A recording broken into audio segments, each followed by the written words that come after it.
puti. Pagdating ng pondo, biglang nagtatago lagi. Semento raw sa kalsada, saan na napunta? Pagdating ng ulan, putikan pa rin pala. May ayuda raw para sa mahihirap, pero sa listahan pangalan nila ang nakasulat. Puro pangako tuwing eleksyon, pagkatapos manalo, goodbye na agad. Bossing! Buwaya sa aming barangay, ngiting aso, pero sungay ay taglay. Kapag may pondo, agad sumusulpot. Pag oras ng serbisyo, biglang lumulubog. Buwaya sa aming barangay, laging busog, pero kami naghihintay. Reggae-reggae lang, pero may aral. Huwag gawing negosyo ang serbisyo sa bayan.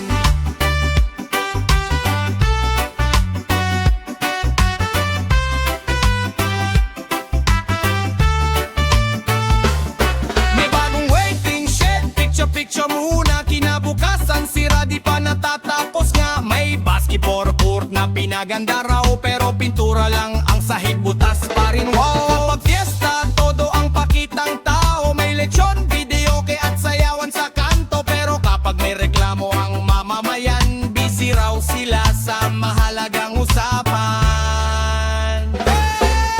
Buwaya sa aming barangay, ngiting aso, pero sungay ay taglay. Kapag may pondo, agad sumusulpot. Pag oras ng serbisyo, biglang lumulubog. Buwaya sa aming barangay, laging busog, pero kami naghihintay. Reggae-reggae lang, pero may aral. Huwag gawing negosyo ang serbisyo sa bayan. Hindi lahat ng opisyal ay ganyan. May matitino pa rin pinaglilingkuran. Pero kung guilty ka sa awiting ito, baka ikaw na ang tinutukoy ko. Ho!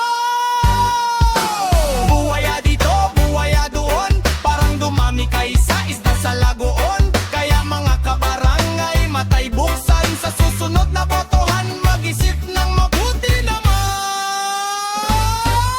Buwaya sa aming barangay, ayaw naming makita ka na muli. Kung serbisyo'y tapat at tunay, sigurado nga asenso ang